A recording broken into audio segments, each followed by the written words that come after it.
I'd like to welcome everyone to a special evening for the Yarhzeit of the Baal HaTanya. It's an honor to have Rabbi Manis Friedman again with us. We had it last year in Yutas Kislev.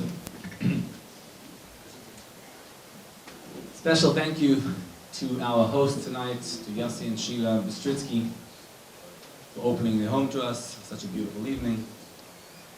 The evening is Le'ili Nishmas Harav Yehuda Leib Ben Harav Mordechai Bistritsky, who passed away just a few months ago, and we are still in the first year after his passing. In the Neshama L'Havan and Aliyah. Say L'chaim for the Neshama. I would also say L'chaim if I had one. And me too. Chaim L'chaim Neshama L'Havan and Aliyah. Chaim.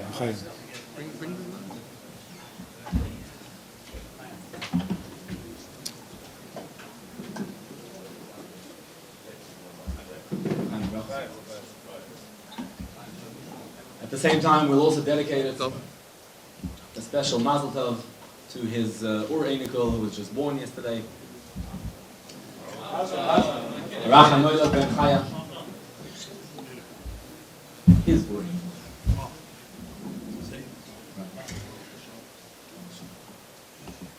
And she was actually Gadla, the Torah, the Chuppah, the Masim Teven. Maybe when the father comes, we'll also wish him another special Mazel Tov. In this week's Torah Or, which is the sefer the Baal HaTanya wrote on the parsha itself, is a beautiful analogy where he compares the Golus, the exile, and contrasts it with the Geula, with the redemption. He said the Navi compares it to a fetus in the mother's womb. And so long as the fetus is in the mother's womb, he does a sonogram from the Gemara. Gemara goes through how the fetus has everything. Eyes and ears and a nose and a mouth and a head and all the limbs. Whatever you want, it's all there. But there's one problem. The head is sunken between the knees. And all the things that are supposed to be open are closed, and all the limbs that are supposed to be closed are open. And so he eats out of the umbilical cord instead of eating out of the mouth, as a normal person would do. And then one day, the siman of birth, of childbirth, of later, is the shomi la vlad b'tzayitz. You hear the vlad, the child is born, the baby is born, and there's a cry. And at that point, the baby realizes that breathing is done from the mouth, and that the umbilical cord, the pupik, is meant to be closed. And so that which is open is what which was now closed is open, and the open is closed. And he switches.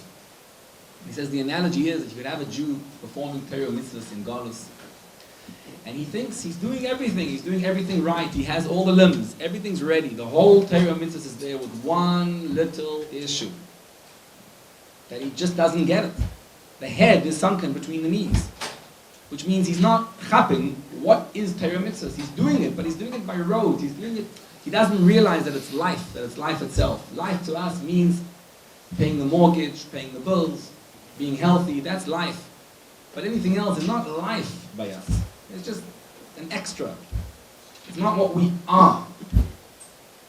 And the chidush of childbirth, of being able to be born, is that you can realize that Torah mitzvahs is what we are, and not just something else that we do as an extra.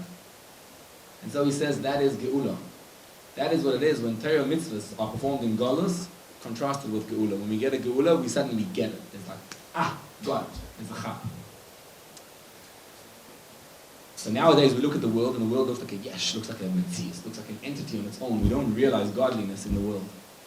When the Geula comes about, the Goyla is Gimel Vav Lamed Hey, Geula is Gimel Aleph Vav Lamed Hey. If you put in an Aleph into the Goyla, if you put in an Aleph right there, the whole thing switches over and changes and becomes something totally different.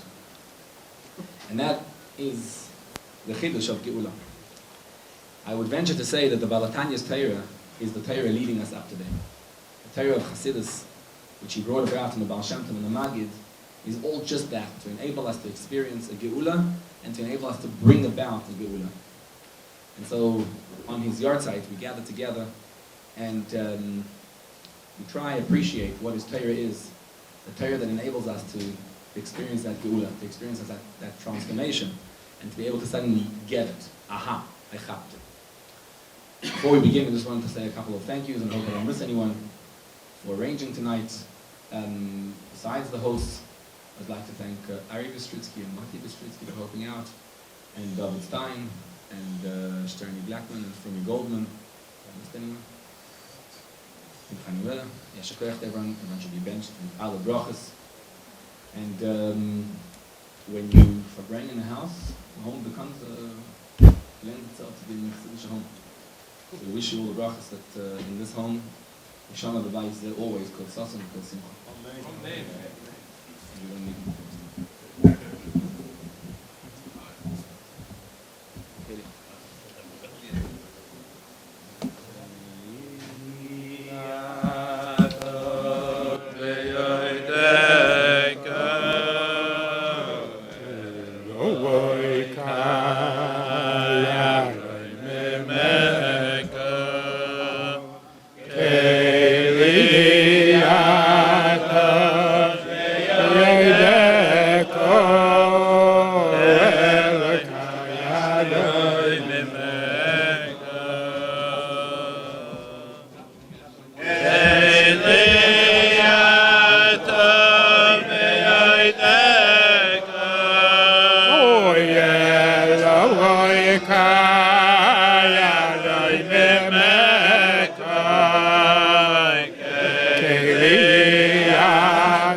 In the Hasidic calendar, the Hayom Yom, recently, was it yesterday or the day before?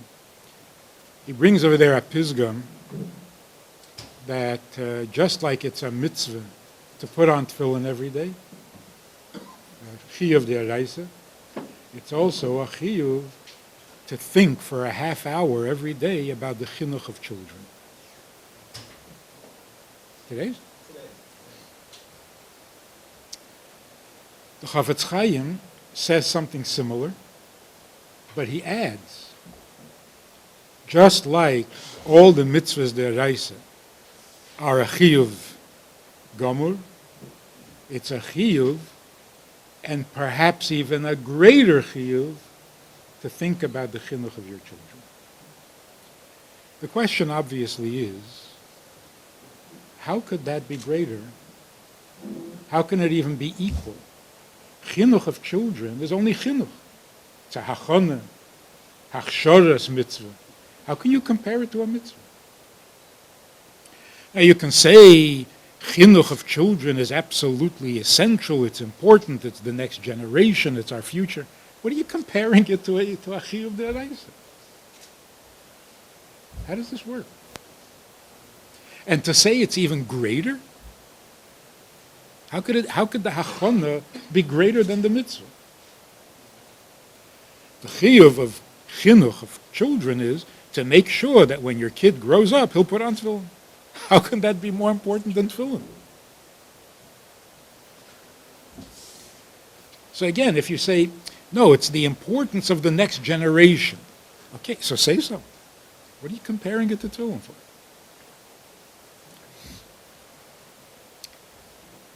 The chinuch of children doesn't mean get them to put on tefillin, to make brachas, to wear tzitzis. For that, you don't have to think a half hour every day. You get him a pair of tzitzis, you put them on. He gets used to wearing a talus cotton. You can stop thinking about it. You have to think about it every day for a half hour. What part of chinuch do you have to think about for a half hour every day? Unless you're having a really hard time with your kids. They're rebellious, they don't listen. But why do you need a half hour every day? For what?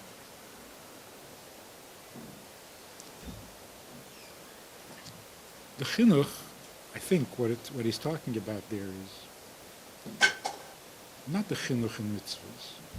If it's the chinuch of mitzvahs, it can't be more important than the mitzvah. It's only hachsharas mitzvah. The chinuch must mean, what is this child's relationship with the Eibishter? How can that be more important than a mitzvah? The mitzvah is more important than the mitzvah. First, kabul malchusi, then kabul zereisai. So, the chinuch of our children means, how do you introduce the Eibishter to them, and what do they think or know about the Eibishter? Why should they want to do mitzvahs?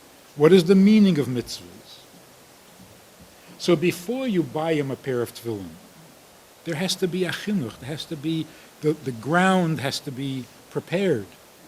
You got to lay the foundation. When the mitzvah comes, it should be standing on solid ground.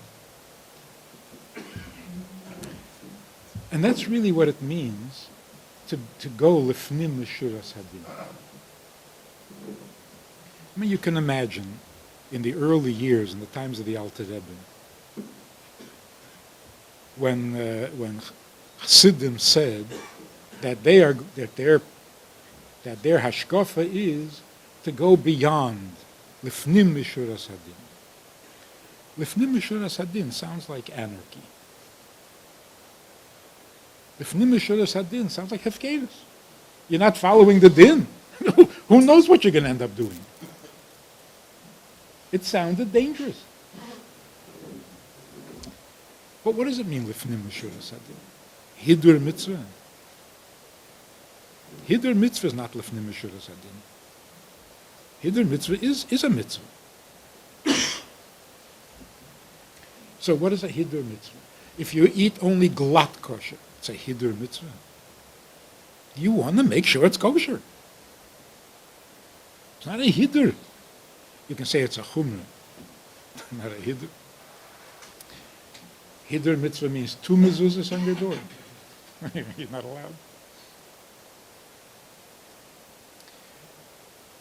Lifnim mishuras hadin means lifnim, before you get to the din. What is there before you get to the din? What is before Torah? No, you're saying HaTorah, not Hefkeres. So lifnim mishuras hadin doesn't mean you're going to do something unusual, something different, something strange. No, you're going to do what you're supposed to do. But either you do it because of the mitzvah, or you do it because of the mitzvah. Lifnim mishuras hadin means start with the mitzvah. First, there's an Eibishter. And then he gives us mitzvahs. What's an Eibishter? This is the chinuch. And that can be said to be even more important than the mitzvah itself. Because without the mitzvah, what's a mitzvah? Rambam says that emunah, believing in the Eibishter, is not a mitzvah. It's not one of the Taryag mitzvahs. Because it doesn't make sense to say that there's a mitzvah to believe that there's a mitzvah. Whose mitzvah is it? You can't start with a mitzvah that tells you that there's a mitzvah. So you have to have an Eibishter to begin with. Once you have an Eibishter, then you can have mitzvahs. So chinuch of children simply means, what do you tell your children about the Eibishter? How does your child relate to the Eibishter? What kind of a relationship does the child feel that they have with the Eibishter? And if that's healthy, then you have a solid foundation, and you can build Torah and mitzvahs on that foundation. If you do it that way, then you even raise children who will go as far as having mesiras nefesh for a mitzvah. How can you have mesiras nefesh for a mitzvah? Al pi din, you're not supposed to have mesiras nefesh for a mitzvah. In other words, the mitzvah says don't have mesiras nefesh.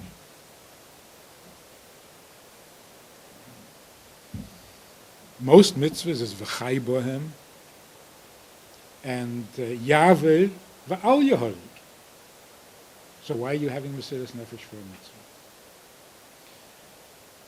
What motivated mesiras nefesh and all of the Kedoshim who gave up their lives because they wouldn't eat what they're not supposed to, the mesiras nefesh was for the mitzvah, not for the mitzvah.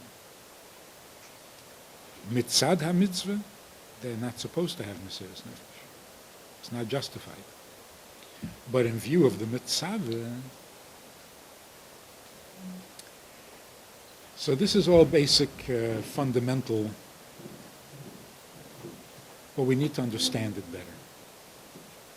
Taki, how do you develop a relationship with Eibishter? And to put it in another form,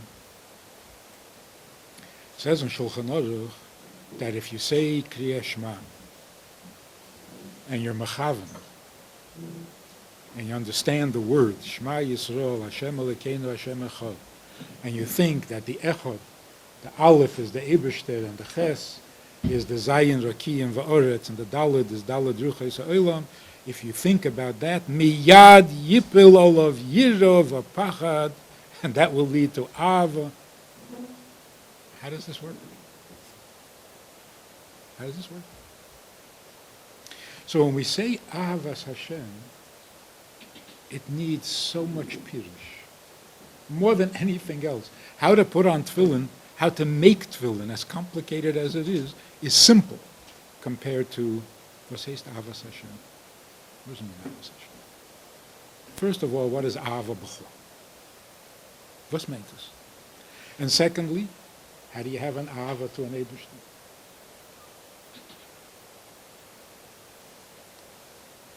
I asked this guy, he became very frum, and then he had some issues, so I asked him, why did you become frum? Was it dir gefällt? What? He says, because I love Hashem. I said, that's very impressive. I've been trying to have Avos Hashem for years. I can't say b'peh mole that I love Hashem. He says, why not? I said, no, I have nothing personal against him. It's just very hard to love something you can't see, you can't talk to, you can't. He says, you got a good point there. I said, so, what are you saying? Yeah, right. So you don't love him? He says, it's not easy to love something you can't see. That kind of an Ava, well, he thought he had Ava. So what does all this mean? So let's spend a couple of hours talking about what the Alter Rebbe tells us. Push it about Avas Hashem. From the beginning, from the most fundamental to the highest. L'chaim.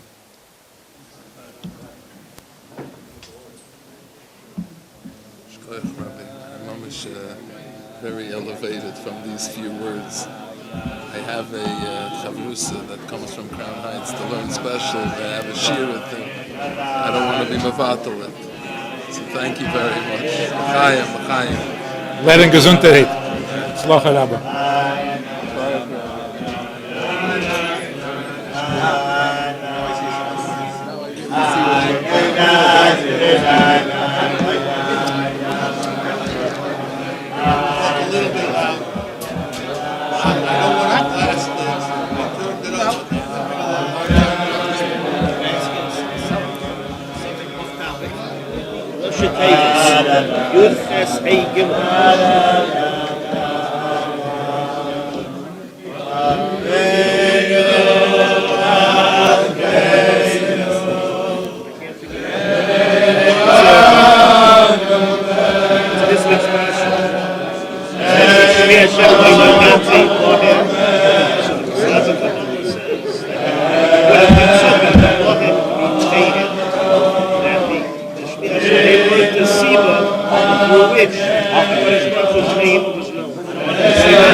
Where is this from?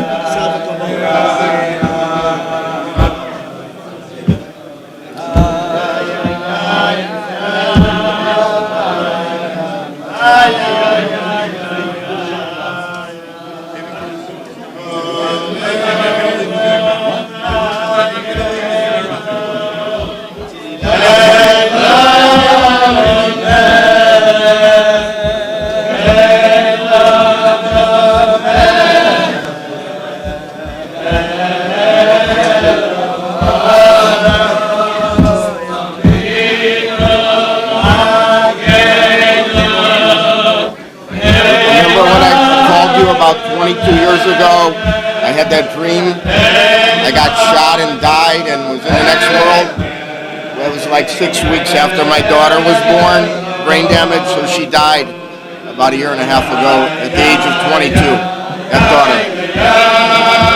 What happened? Well, she was,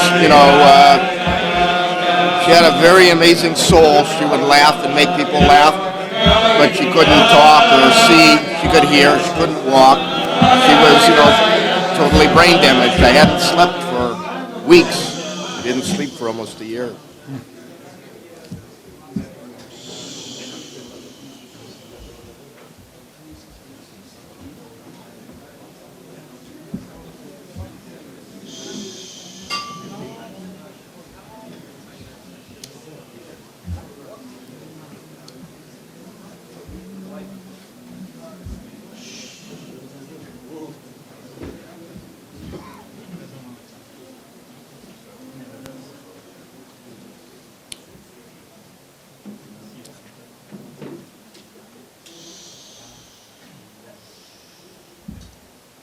the Maggid,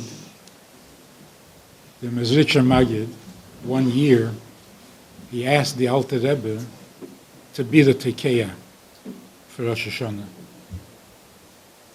So the Alter Rebbe said, how can I be Tekeya? I don't know the Kavanah. I don't know what you're supposed to think and the meaning of all the Tekeyas. I don't know what they are.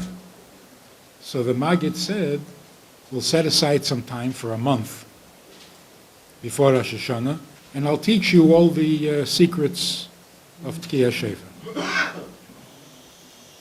It came Erev Rosh Hashanah, the Alter Rebbe said to the Maggid, I'm not going to be able to blow the shofar because I'm very short of breath. I don't have the strength to blow shofar.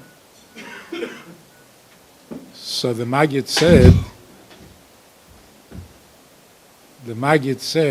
so why did you trick me? First you tricked me into teaching you all the secrets of the meaning of the shofar, and now you're telling me you can't do it. So the Alter Rebbe said, I learned it from Moshe Rabbeinu. The Eibishter came to Moshe and told him to go to Mitzrayim, to take the Yidden out of Mitzrayim, out of Egypt. So Moshe Rabbeinu says, but they're going to ask me, what's your name? Mo Emer Eleihem. So the Eibishter God revealed secrets. His name, what's going to be. Then when it came time to go, Moshe Rabbeinu says, I can't go.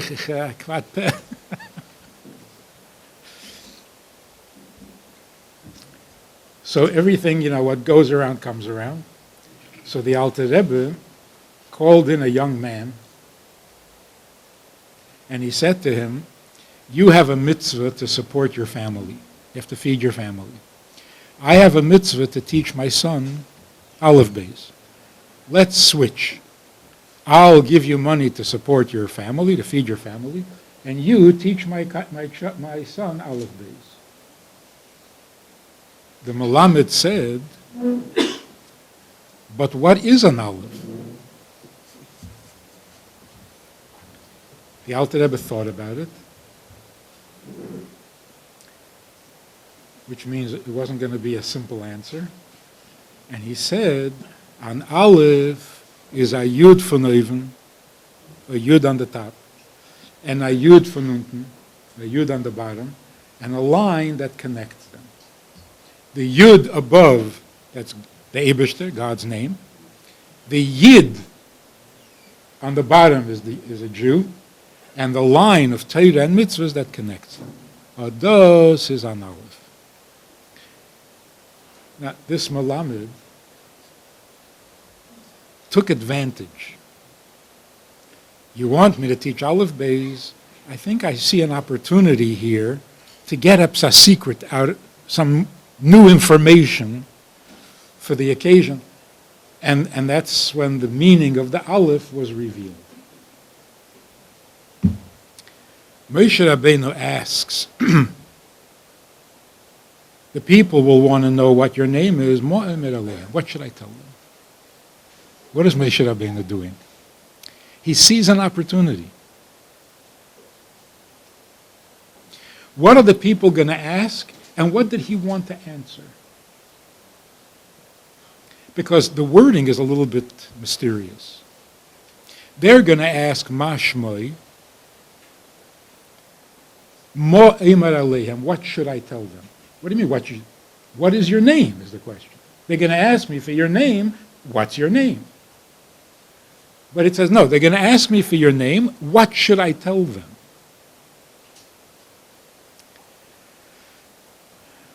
The Yidden are going to want to know, the Eibishter is taking us out of Golus, but he took us into Golus. So what's his name? What's his title? What is he?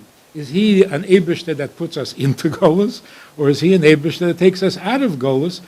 How do I explain this? In other words, who are you really? Moshe Rabbeinu was asking the Eibishter to reveal more of himself. We know you're the creator of the whole world. We know you made everything. We know everything is in your hands. But Who are you?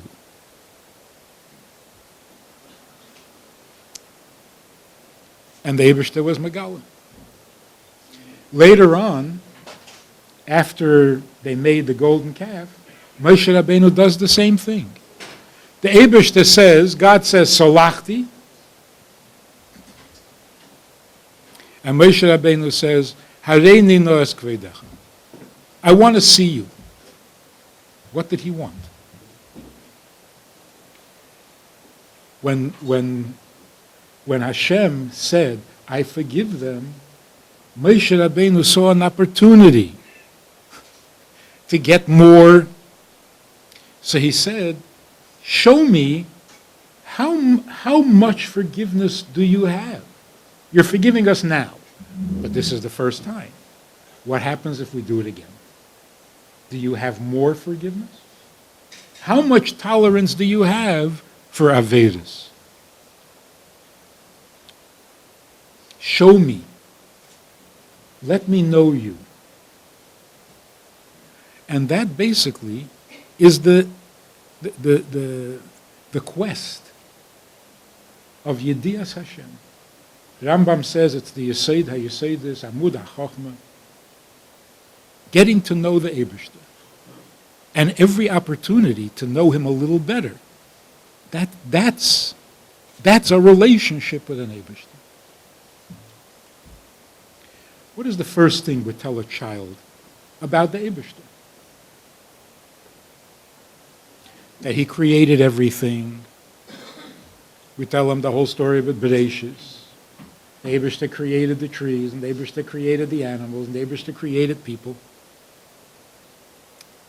Is that a relationship? If you know that the Eibishter is the creator, does that make you feel Ahavas Hashem? What's the Ahava? You're so grateful for being created. Is that Ahava? Gratitude is one thing. Ahava is something different. If you know that not only did Hashem create the world, he runs the world. Everything that happens, the Eibishter is running the world. Now, how do you like me now? Now you have Ahavas Hashem? What are you loving? That he runs the world? What if you find out that he is Hakel, Hagodel, Hagibber, V'Hanoira? He is powerful, he is awesome, he is massive. Now do you love him? Is that a reason for Ahavas Hashem?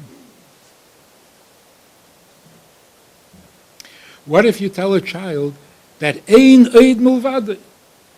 Hashem Hu Elikim Ein Oid. There is nobody, nothing besides him. He's everything. No. Does that produce Ahava? In a child, that's what in the simple innocence of a child. The Eibishter is everything. No. The kid is going to love it? We're talking about an intelligent child. If you tell a child the Eibishter made candy, all candies come from the Eibishter, and he lets you have candy. Now you're not talking about an intelligent child, you're talking about a baby. But a child who's starting to think a little bit, who can actually have Ahavas Hashem. Just like he can love his mother and father, he could love the Eibishter. But what? What is there to love?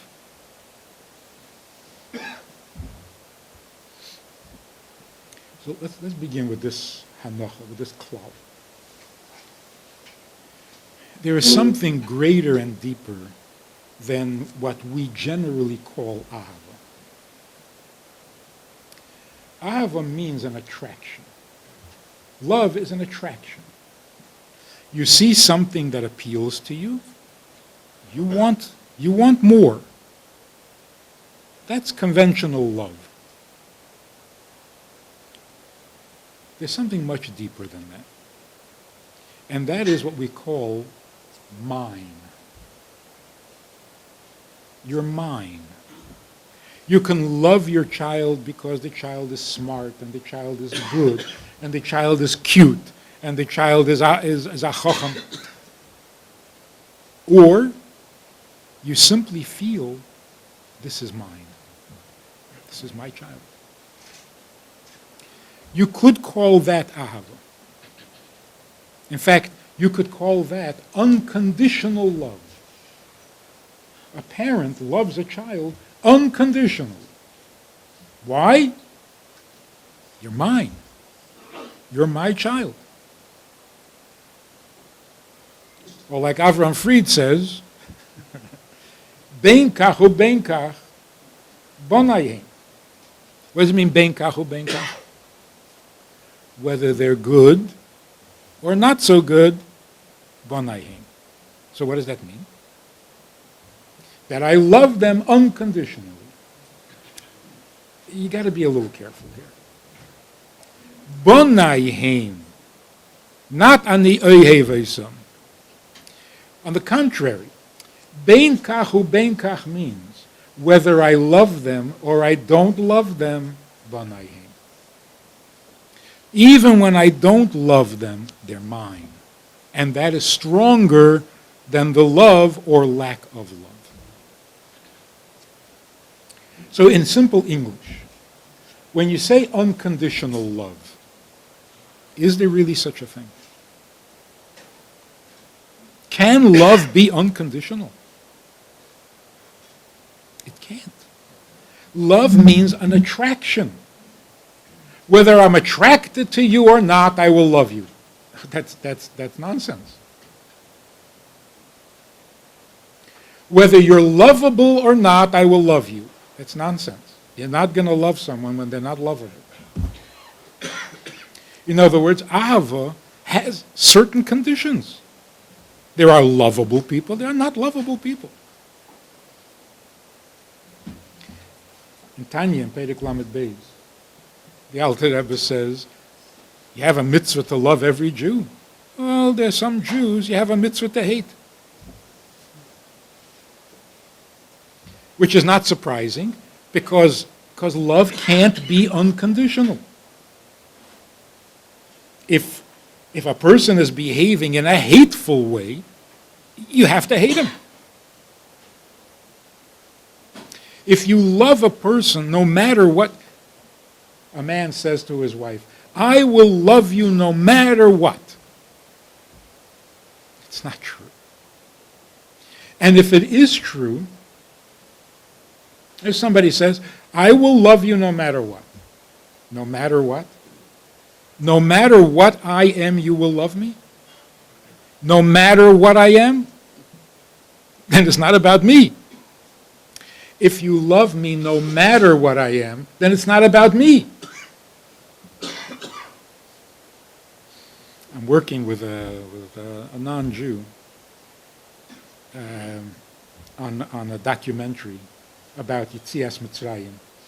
They found all sorts of amazing archaeological, historical things, and he wants to produce it. He wants to. So I've been talking with him, meeting him. I'm in the film. He says to me, I don't know too many Jews. I'm not really comfortable with Jews. But with you, I'm comfortable. It's like, I don't even think of you as a Jew.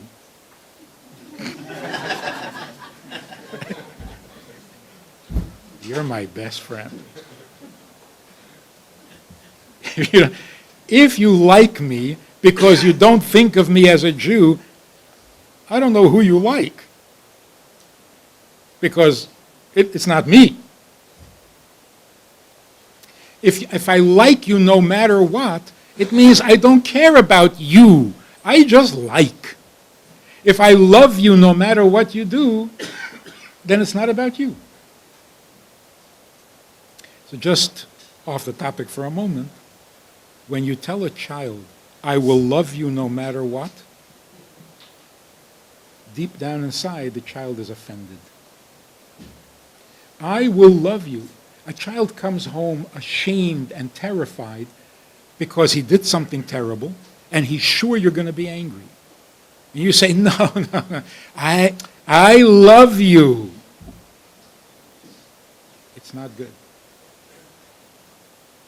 The child walks away feeling that you have no idea who he is and you don't care. You want to love your children. It's not about the child. If it's about the child, under these circumstances, you should be angry and you should punish him. So what does it mean, unconditional love? What we really mean is unconditional relationship. A husband will be a husband to his wife even if he doesn't love her. Because the connection, the commitment, the relationship is stronger than the feelings that come and go.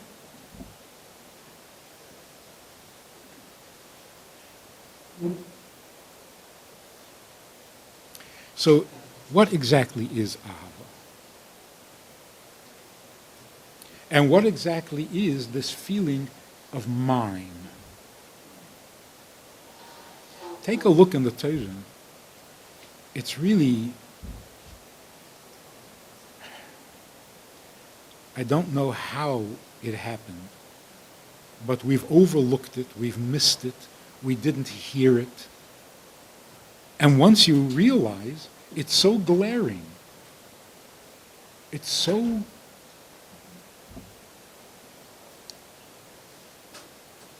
What does the Eibishter say to Moshe Rabbeinu? Moshe asks, why are you sending me, and what is how am I going to convince them? They're going to ask, what schus do we have to be taken out of Golus? You're asking, what schus do you have to be the shliach? What does the Eibishter say? Here's the answer. What kind of answer is that? What does that mean? What does that prove? What Moshe Rabbeinu is saying, what did the Yidden do to deserve this? What did I do to deserve this? The Eibishter says, I'm not talking about love. I'm talking about something much deeper. Did you do anything to deserve it? Elu ve'elu, the Satan said, the Yidden coming out of Mitzrayim, they have their Avodah Zaros too. So why are they better than the Egyptians? Eibishter says, the answer is not what you did or what you're worth. The answer is, I need you. Tavdun esoli kim. You're coming here to serve me. It's a completely different message. What does the Eibishter say? Va'atem tihiyu li. Do you hear what that means? What is the Eibishter saying? Va'atem tihiyu li. Stop right there.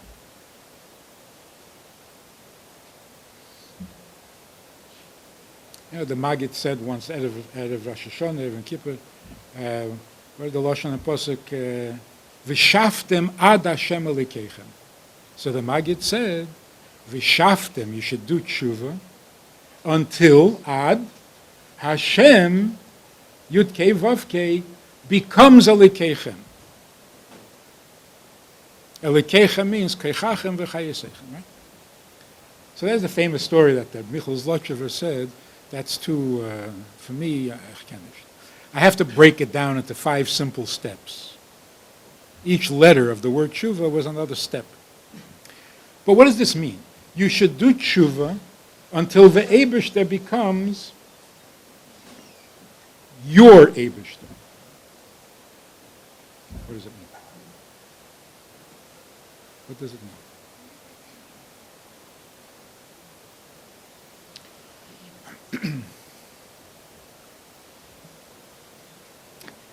The first thing we tell a child is not how great the Eibishter is. Doesn't understand it, doesn't appreciate it, and it certainly doesn't create an ahava. The first thing you tell a child is make a bracha, because the Eibishter is waiting to hear a bracha from you. It's a big mistake that we make, that the first thing we tell children is that the Eibishter is big. He's very big. God is infinite, and He is powerful, and He is everything, and He runs the whole world, so you better do what He says.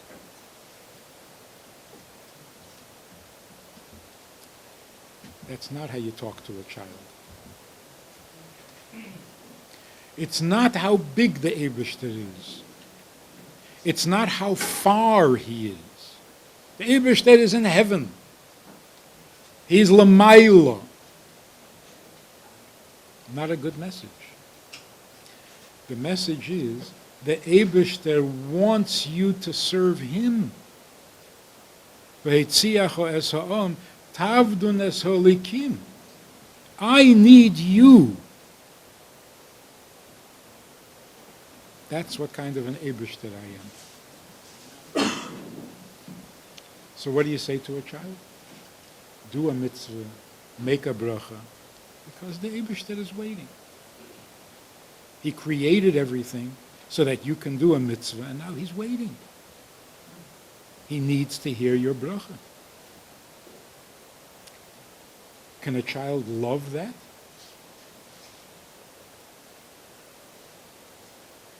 That's a foundation.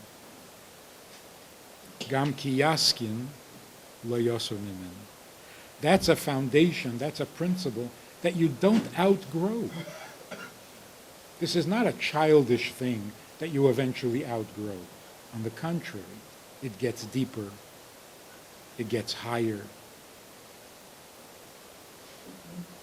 Moshe Rabbeinu pursued this on every occasion. So how much do you care? How much do you need us? How much patience do you have for us? How important are we to you? And there was always an answer. More than you think.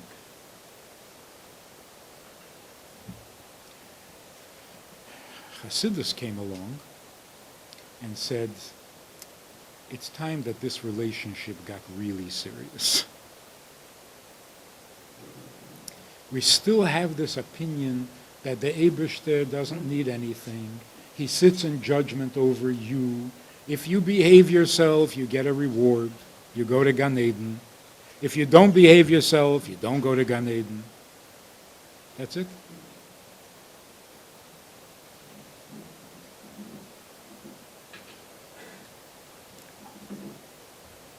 If that was it, then how do we understand a Mishnah that says, Al tiyu ka'avodim hamishamshim al-manas l'kabel?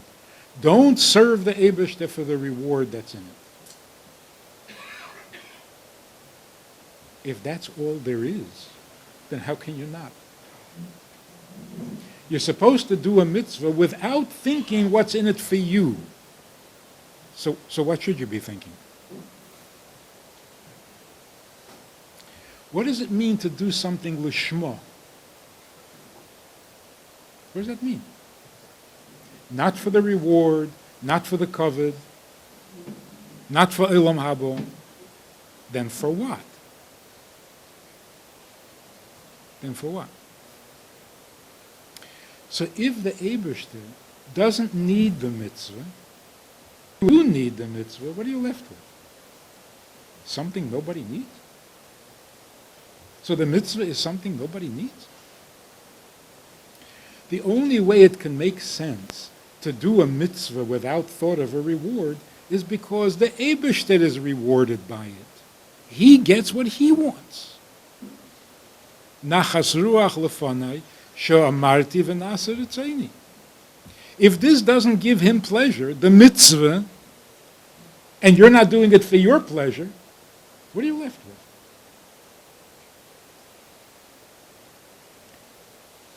To tell a child, do a mitzvah because it will give you pleasure.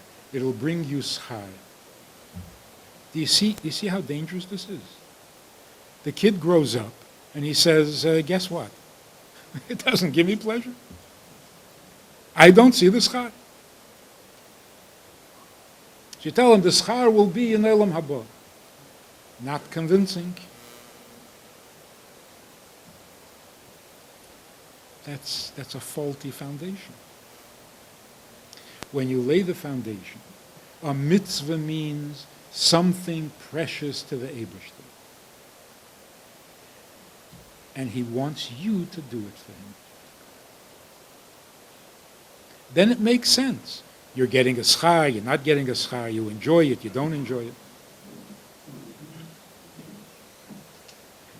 You hear from people, you stop a person in the street, you say, come to my house for Shabbos, we'll keep Shabbos. And you hear the expression that people use, oh, thank you very much, but I don't need that. Yeah, I don't need that. How would you like to put on tefillin? I don't need that.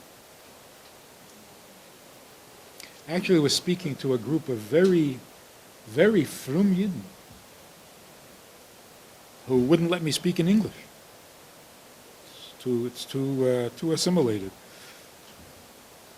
So I'm talking about Ratzon Elyon, mitzvah. One guy comes over to me afterwards and he says to me in Yiddish, it's all very fine and good, but I don't need that. I'm frum, I know what I'm supposed to do, I'm comfortable, I don't need that. I said, you don't need that? I was talking about the Eibishter. He's basically saying, I don't need to talk about Eibishter. I'm frum, I know how to do a mitzvah, I'm comfortable, leave me alone. In other words, I don't need this. And a Jew who has no idea what Yiddishkeit is, and you say, would you like to put on tefillin, says the same thing. I don't need it. The mistake is the same. Of course you don't need it. You didn't create the world. You didn't write the Torah. You didn't come down to Har Sinai. Of course you don't need this. This is Ratzon Elyon. This is what the Eibishter wants. And you have the privilege of doing what he needs. Most people, when they hear that, their eyes open up. Really? Nobody ever told me that. And they're ready to do it. So, there's ahava, which is a feeling that has its limits. You can't really say unconditional ahava, unconditional love. But then there's the connection and the relationship. Be mine. If you're mine, that's unconditional. Even the loss of love cannot destroy. Mayim rabim la yuchlu l'chabes es ha'ahava. But not the ahava that comes and goes. Here we're referring to the connection as a form of ahava. Ben kach u ben kach.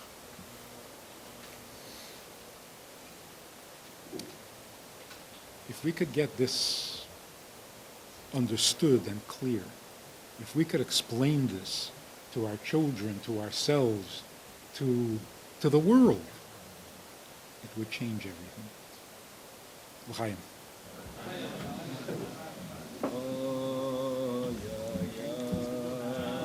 Huh?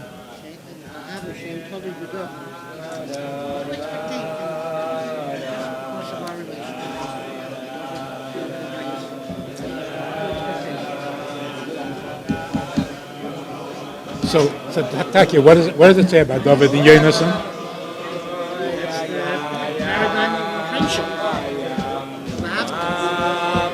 Well, what did they actually say? You're like a brother to me.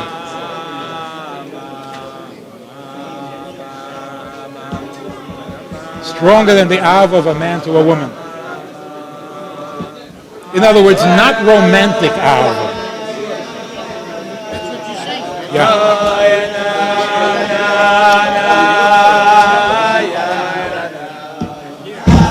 Hey, ya, wa, wa, ya, la, da. Ay, ay, ay, ay, ay, ay, ay, ay,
wa, wa,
One of the things that we have to be thankful and grateful to the Alter Rebbe,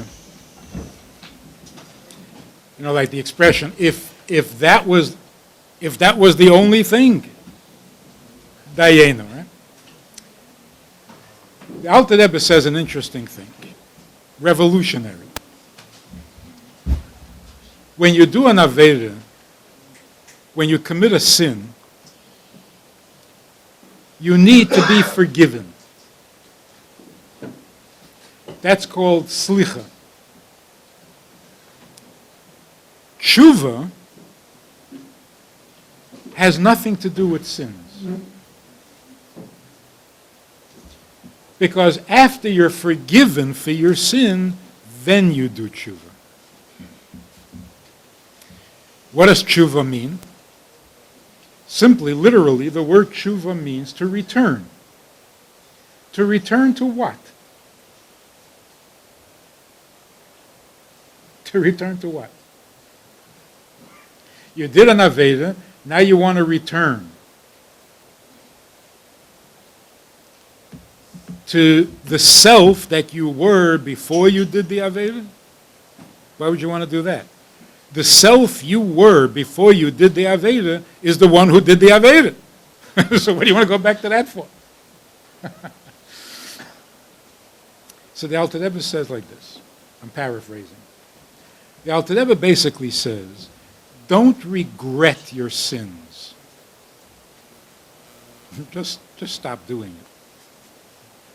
Don't regret your sin. Don't regret what you did. Regret who you did it to. So what does tshuva mean? Tshuva means you've gotten distanced from him, go back to him.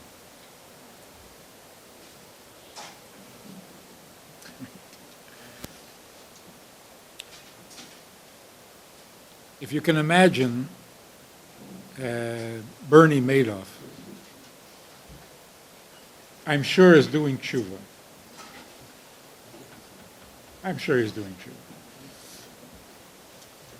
But imagine if he would say, I'm doing tshuva because stealing $50 billion, I would never do that again. I regret doing that so badly, I would never do that again. You believe him? Say that in simple English. If I had an opportunity to once again steal $50 billion, I wouldn't do it. Are you kidding? Why not? It's $50 billion. What are you talking about? Of course, you don't want to get caught again. You wouldn't want to do that. But you don't want $50 billion? You know, people say, I did something and it's terrible. I can't believe I did that. I said, why can't you believe it? I can believe it. I was like an animal. Yeah? You can't believe that? What can't you believe? Or we say it about other people. We say, Mela, a person does a sin, but that, can't believe a person can do that. What can't you believe? Anybody can do that. So what is tshuva? Tshuva doesn't mean I regret what I did.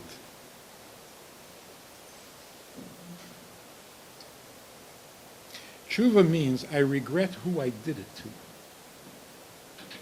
So even Bernie Madoff, if he would say, I got a letter from an old woman, a survivor who worked hard every day of her life, put together a few dollars, and invested it with me, and I left her with nothing. I would never do that to her again. I believe him. He did it because he wasn't thinking about her. Now that he's thinking about her, he couldn't do that to her. He can do it when he's only thinking about himself. So what does tshuva mean? Tshuva means you regret not what you did, but who you did it to. And this can be in three ways. Either the Eibishter. The Eibishter asks you not to. You want him to give you Bona Chayu Mezena. And if you don't get enough goods from him, you don't have enough health, you don't have enough wealth, you don't have enough, you complain to him, and he asks you to eat the kosher sandwich, and you have to dafke eat the non-kosher. How could you do that to him? Or another human being. What did this woman do to you that you leave her without a penny? And how is she supposed to live now? How could you do this to her? Or the third, you have a godly soul. You have a nefesh elikis. There's a little piece of the Eibishter in you, and look what you did to it. How can you do this to yourself? Have rachmanis on yourself. But there's always a someone. It's never just the act. And that's why people often argue when they did something they shouldn't have done. Their argument is, what's the big deal? What's the big deal? Because they're thinking about the act, not about who they did it to. A husband forgets to say thank you to his wife. And you criticize him. He said, oh, come on, what's the big deal? What? Said thank you, didn't say thank you. It's no big deal. That's true. The few words, you say it, you don't say it, no big deal. But the hurt. So they say, what, she was hurt about that? That hurt her? Come on. See, that's cruel. For that you have to do tshuva. Tshuva means focus back on whoever it is that you hurt. Don't focus on what you did. If you focus on what you did, it's not that bad. in itself, in a vacuum, what's the big deal? And that's what people say. Everyone who is not a Yerei Shamayim says this. It's a sandwich. What's the difference? It's a cow. So a rabbi didn't bless it? Come on, big deal. What are you making a big deal?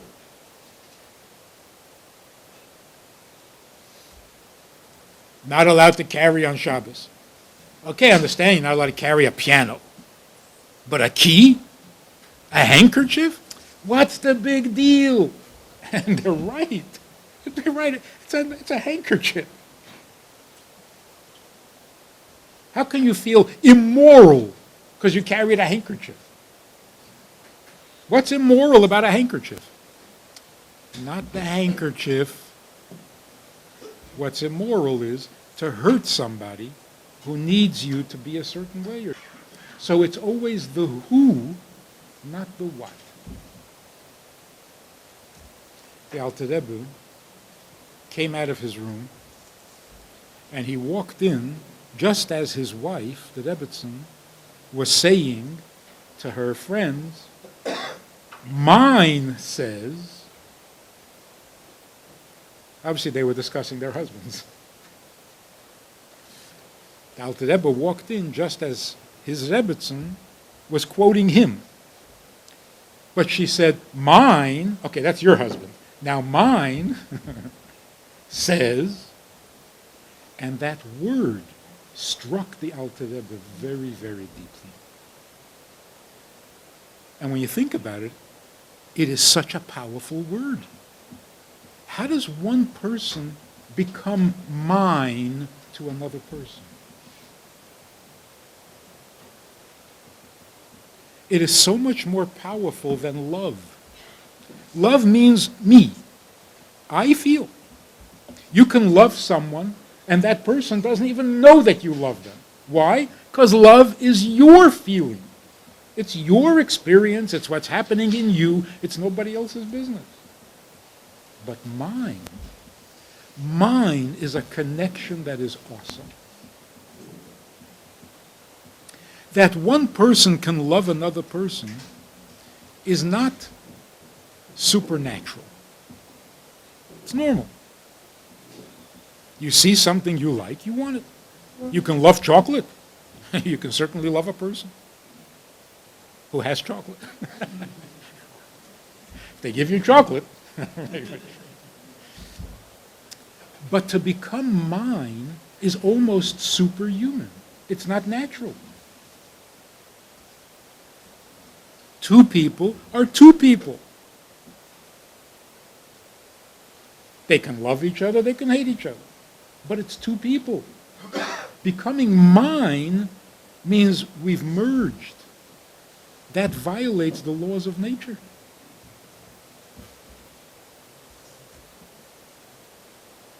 That's a little miraculous. It's a little godly.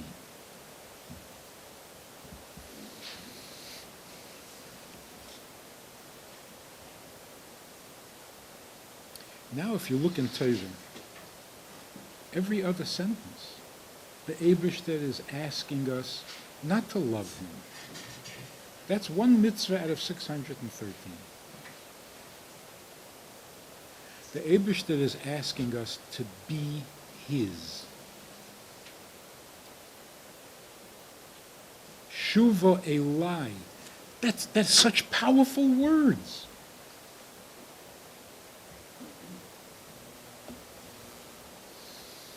Shema Yisrael, Hashem Elokeinu, Hashem Echad. He's Hashem, he's Elokeinu. Which one? He's Echad. What does this mean? How is this supposed to produce Ahava?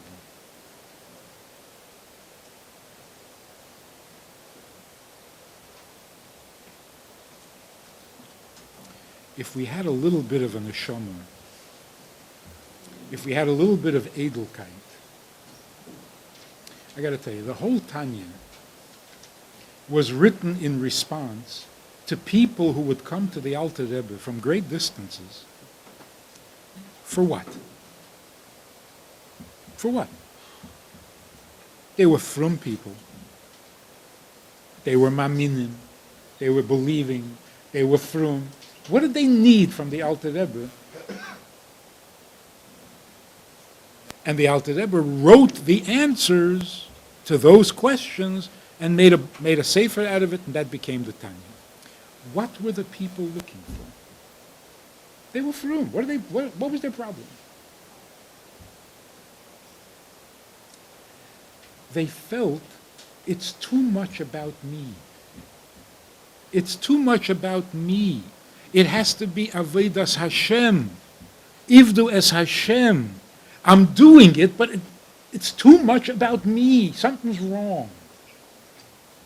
Today, the good news. People are so trapped in themselves. Everything is about me. Everything. It's become intolerable. People can't stand it anymore. So when you come to them and say, you know, you can be an Eved Hashem. You could be busy doing what the Eibishter wants. They are so thankful because they have the same problem. Life is too much about me. It doesn't make sense. It doesn't work. Everything's about me. I need, give me more, and then you die. What is this?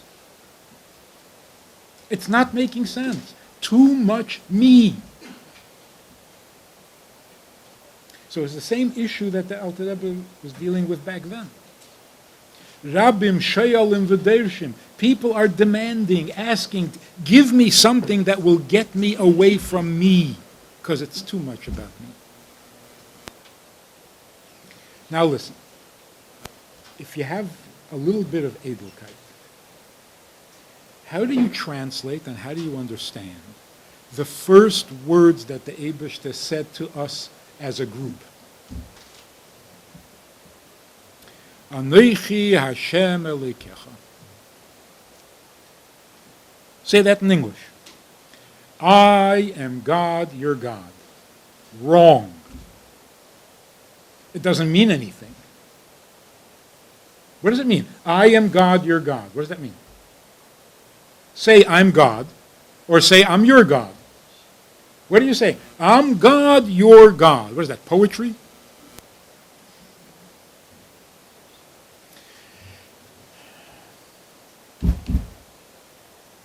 That's when you listen without a neshama. If you listen with a bit of a neshama, translating it into English would mean like this. I, God, am yours.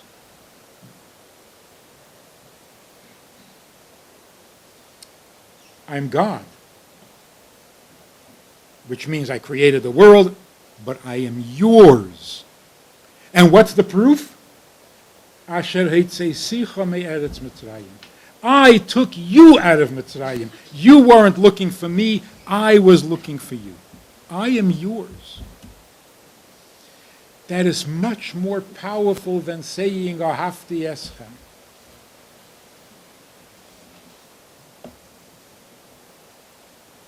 Can you imagine how callous, how horrible it would be if the Eibishter says, I am yours. And we say, okay, that's one. What are the other 9? That's horrible. So the Eibishter was thinking,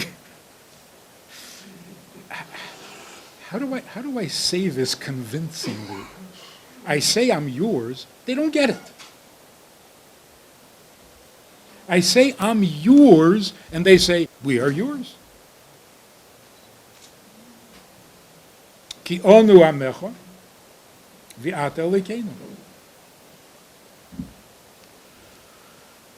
Let me ask you a very simple question. The Alter Rebbe, when he reached the highest level of his kashrus and his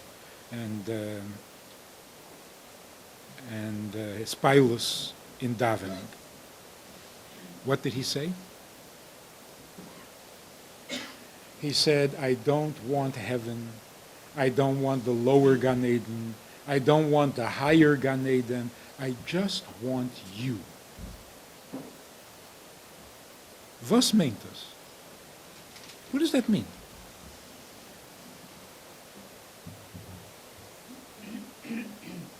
What does it mean, I want you? What do you want? Not what. You. Well, what about me? Nothing about you. I want you.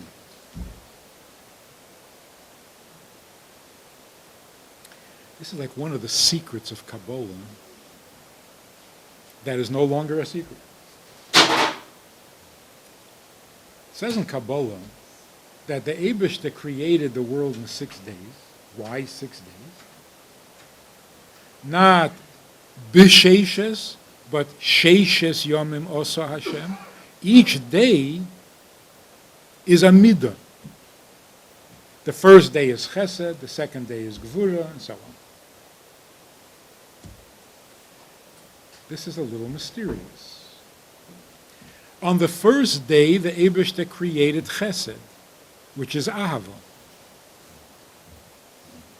If he created ahava on the first day, tell me what motivated him to create in the first place? This is the problem with saying the Eibishter created the world out of chesed. Because teva hatov lahetiv, he has chesed, so he wanted to do chesed, so he created the world. Never mind the question of whether it's a chesed. You really want to do me a chesed, leave me alone. You know that? Bal korcho chatochai. But there's a problem with this. If he created chesed on Sunday, how could that have been the motivation for he created chesed out of chesed?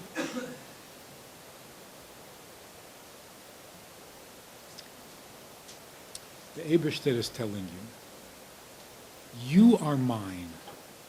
I am yours. If you need ahava for this relationship to work, I'll create ahava on Sunday.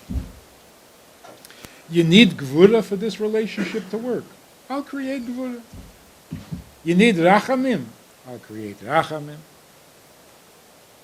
But what's the bottom line? The bottom line is, I need you.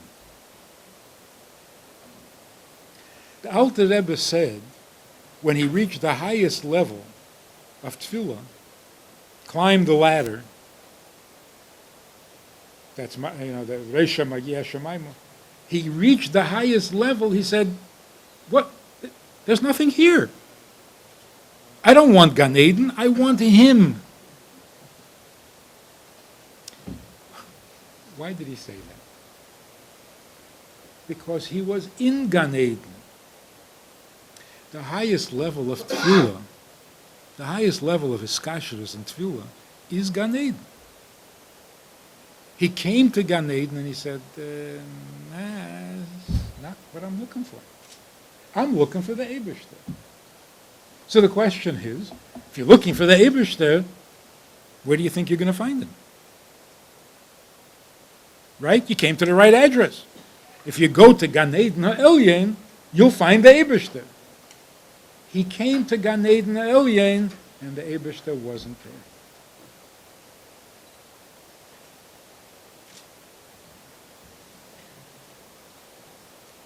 So he said, in that case, I don't want this.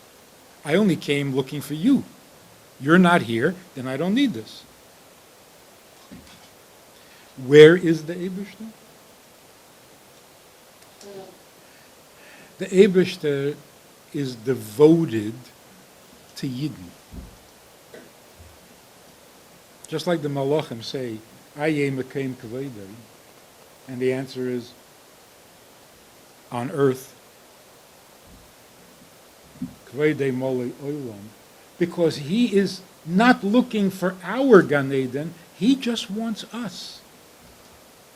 And that's when you're the Alter Rebbe, and you feel what he feels, then you have the same reaction. You just want me, well, that makes me just want you. That's the meaning. Mitzvah is tzafsa v'chibur. You do a mitzvah, you are connected to him. Because why did he give you the mitzvah? Not because he wants you to be a tzaddik. Not because he wants you to be a mitzvah boy, like we tell our children.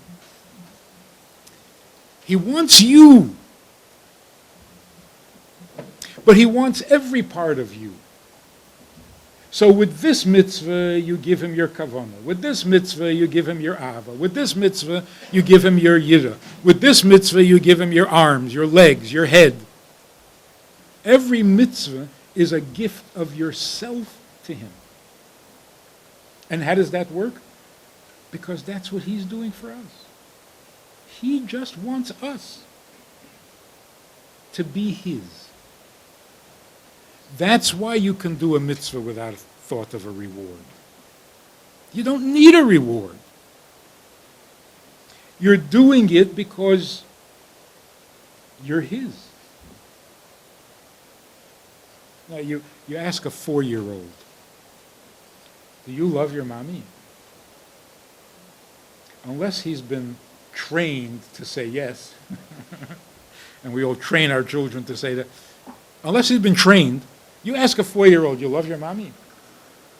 Love? Actually, I never thought about that. No, I don't know. So the mother walks out of the room and the kid freaks out. Where are you going? Well, you don't love me anyway. I figured I'd leave. Not love. You're mine.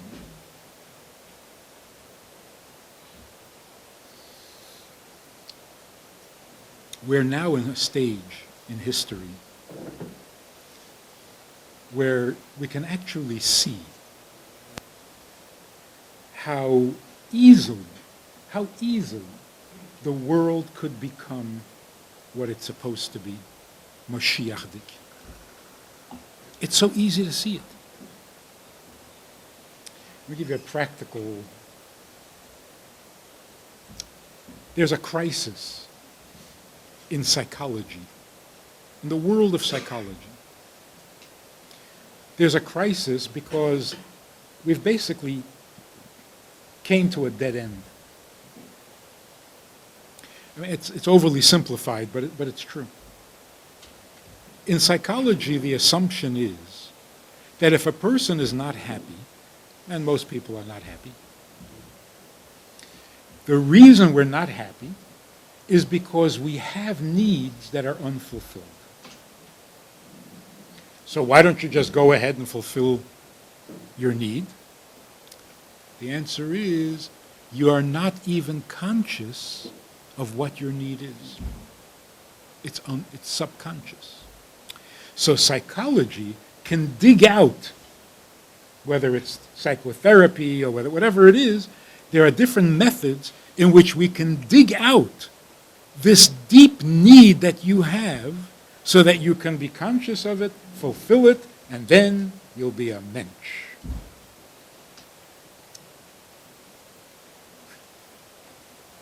I don't think anybody has found that deep need yet.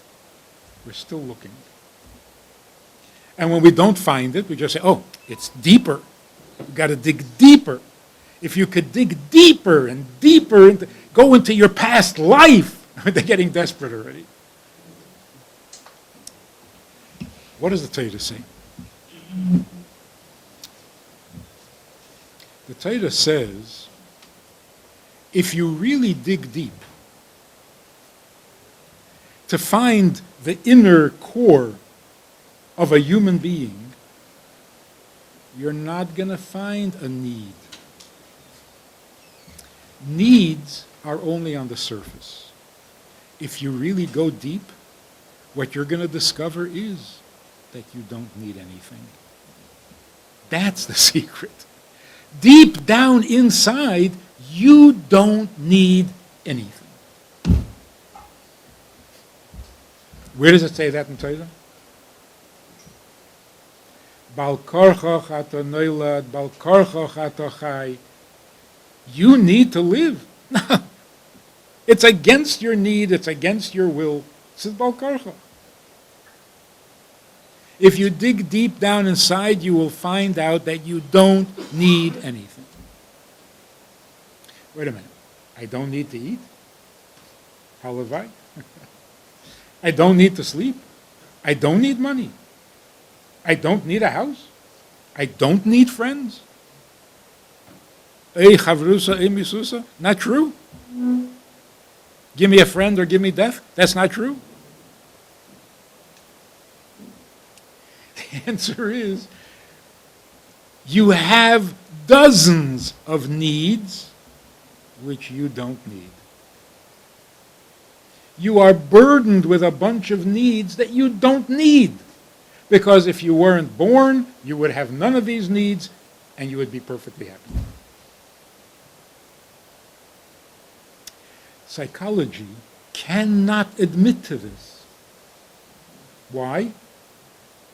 Because if you don't need anything, if you're megala, if you reveal the truth of your deepest being, that you don't need anything, the world will come to an end. Then that's it, it's all over. It's called fatalism. Then you wouldn't do anything, you wouldn't try, you wouldn't care, it would be all over. Are they afraid of that? Because they're secular. We're not afraid of that. We're not afraid to admit that Bal Korcha Chatachai. We're not afraid to admit that Noach Leila Adam Shaloi Baris. All the sages got together and they agreed. Can you imagine? Sages agreeing? What did they agree on? It's easier not to be born. But wait a minute. Then it's all over. No. Then life begins. Because ani lo nivresi elo l'shamish eskaini. The deepest, truest fact of human psychology is that I don't need anything, I am here to serve. Because the Eibishter needs, and I'm here to serve him. Ani loy nivresi means, ani, for my part, loy nivresi is good. Don't do me no favors. Ella, so why am I born? Why was I created? Shamish Eskaini. And how can I serve him properly? What do you mean? If I don't need anything, I'm completely available to you. When I realize that I don't need, then my life begins. I was doing some marriage counseling. There was this young couple. They were vicious. They were both very bright. So when they got into it, it was brilliant. The way they found fault with each other and the way they explained it, it was profound. They would walk in week after week. You told her last week not to, she did it again. No, you told him that he should, no, he did, and they would go on and on until they were exhausted. I couldn't get a word in edgewise. This went on week after week. It was so nasty that I said to them, next week when we get together, let's get together at the deli. We had a kosher deli at that time. It didn't last long, but I figured in public they would tone it down a little, the viciousness of it. Anyway, we go there. It was a large room. There were about 20 people there, different tables. It didn't make a difference. Ki huzeh. They went right into it as if they were alone in the room. I figured that this is hopeless. Anyway, they finished. They were exhausted. So the guy turns to me and he says, "Oh boy, do we have a problem. Serious problem." I said, "Actually, it's not so serious." He said, "Really?" I said, "How serious can it be? Nobody in this room cares."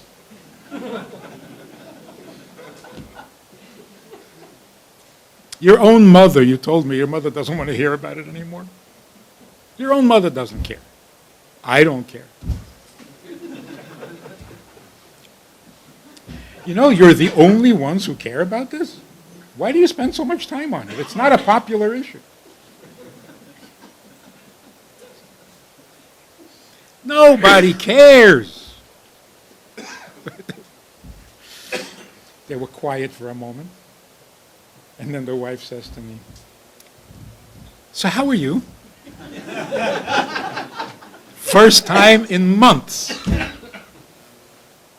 It's almost like, wait a minute, I don't have a problem?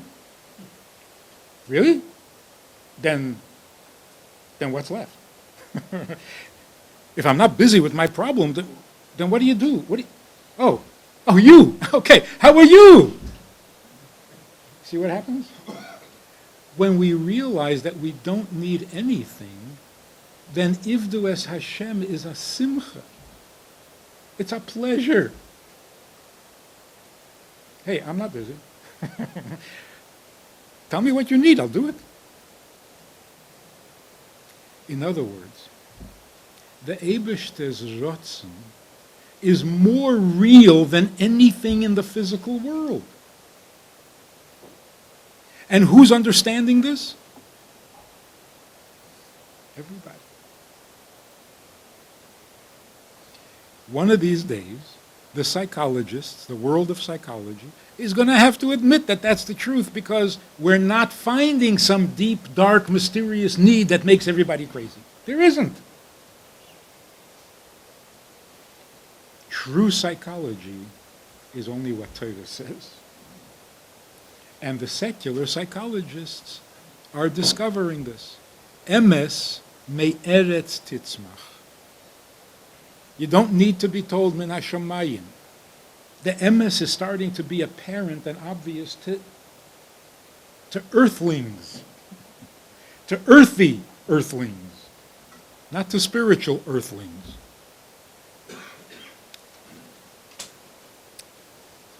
That is very good news. Because any day when the psychologists come out with this statement, people will feel liberated and free and entitled to serve the Eibishter. Because that'll be the only normal thing to do. If I don't have any deep, dark needs, then give me a shlichus. Hineni shlacheni. I'm available.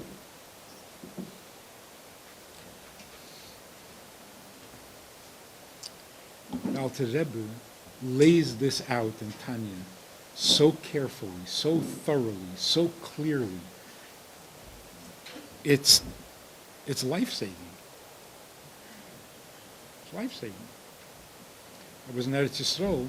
I was speaking to this guy who was a Reish Koil. Not from Chassidish background, not from Chassidish communities. We were talking about, I was there for a Siyum Rambam, and he's quoting Tanya. I mean, pieces of Tanya, by heart. I said, you learned Tanya? He says, everybody in the Koilul must know Perek Chavov to Perek Lamed Beis by heart. Because without that, you're lost. Where does it say that?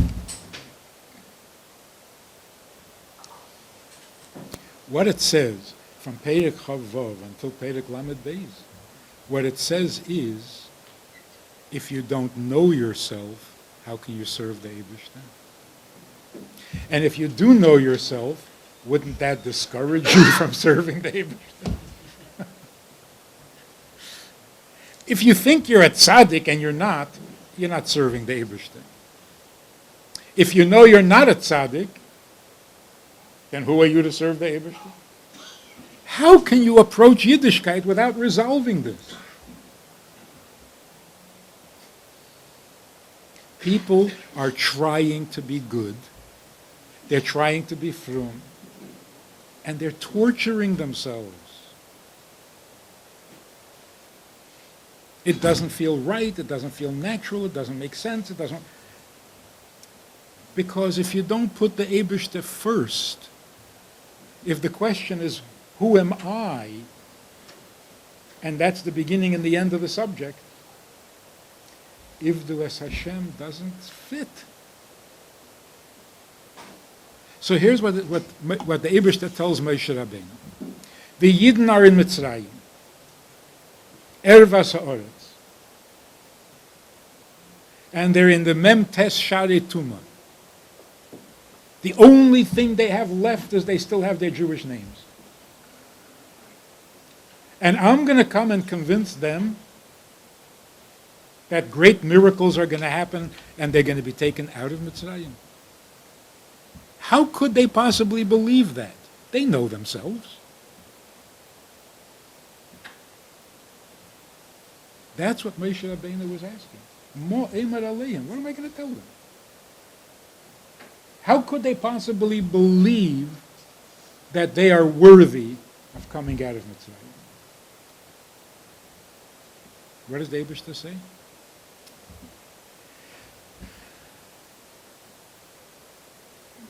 I need you. Why would I take you out of Mitzrayim? Even though you're not tzaddikim? This is about me. I need you. In fact, this is the best way to understand Pari. You have the children's songs and the children's books about Pari. No, no, no, I will not let them go. Pari is just... No. Pari is quoted in Torah more than most tzaddikim. He couldn't have been stama, a fool, a buffoon. Can't be. All the time during the Makkos, the Eibishter keeps saying, Lema'an yedu Mitzrayim. They were not idiots. And it was important for the purpose of creation that Mitzrayim should know the truth. Of course, it took 10 Makkos for them to know the truth. But that was the objective. Lema'an yedu Mitzrayim. Lama yemru Mitzrayim.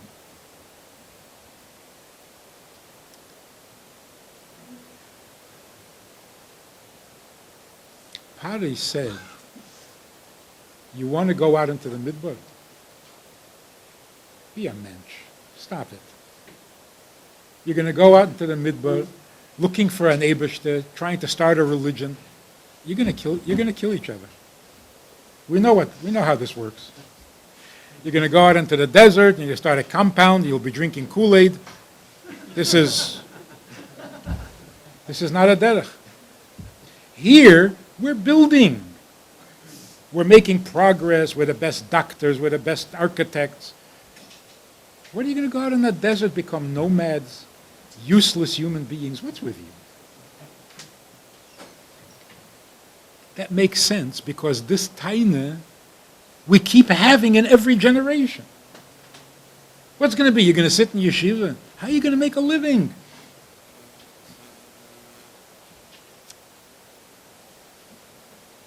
So a few makkos later, Pari says, okay, fine, go.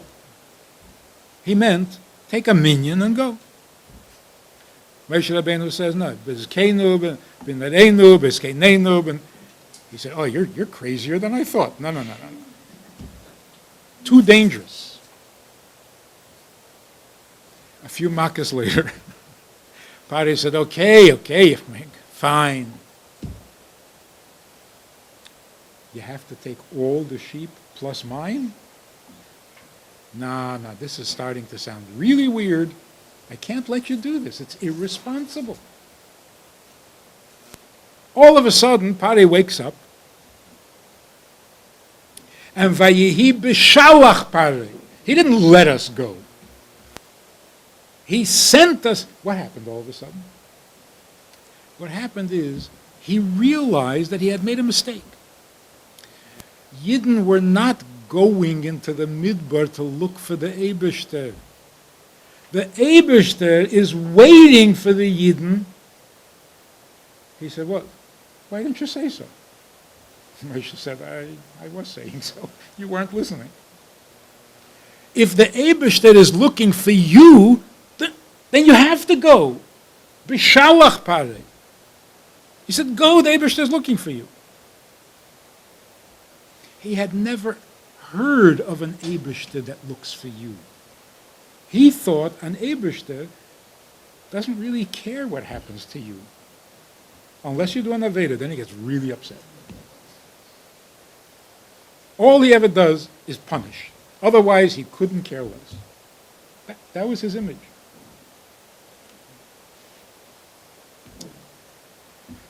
Same thing happened with Onkelos. Another famous story. They came to arrest him. Right? They kissed the mezuzah. They said, what was that? He said, you have to stand and guard your king, but our king stands. They all converted. Come on, this is not a children's story. They all converted. First of all, which Rav would convert them? They didn't have to learn, they didn't have to, nothing. Oh, they got, we want a king who stands by our door, let's convert. Come on.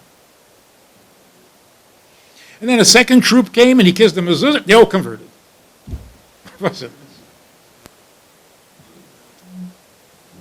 These people were soldiers. They were soldiers. They had the experience of guarding the door by the palace. They understood what it meant. Why do you need a guard at the door? Because somebody is going to try to assassinate the king. Not if, just when. Somebody is going to try to assassinate the king. So you put a guard at the door. And then what? When the assassination attempt is made, the guard will take the first bullet. That's what it means to guard the king. It's not a ceremonial like today in England. A guard means don't let the king take the bullet, you take the bullet. When Onkelos said to them, you remember standing guard? Ready to take the bullet for a king? Our king stands by our door to take the bullet for us. They all converted. Not they became Jews. Their image of the Eibishter, their picture of a creator, was radically changed. They never heard an Eibishter that takes a bullet for you. That's a whole new. So the Eibishter has been telling us for 3,000 years, I am yours. I need you to be mine. That's why I created the world. That's why I'm giving you Torah and mitzvahs. Im b'chukaisai teilechu, halevai b'chukaisai, please. You're the whole purpose of creation. He says it in 1,000 different ways. Kabbalah says it more strongly, so it was a secret. Because it's personal. Not because you shouldn't know. That's not what a secret is. A secret means I want to tell you something very personal. It doesn't stop being a secret when I tell you. It's still very personal. So the Baal Shem Tov started to open up this subject more blatantly, more. What did he mean? That a simple Jew can be as close to the Eibishter as a Talmid Chacham. See what he's saying? He's saying the Eibishter doesn't need you to impress him. He needs you the way you are. Even when he hates you, he needs you. But the Baal Shem Tov was being careful. You just can't come out and say it. The Anoshim Pshutim are precious to the Eibishter. For what? For what? They don't learn, they're not Talmidei Chachamim, they're not holy. The only answer is, they're Yidden. They're Yidden. And that is precious to the Eibishter.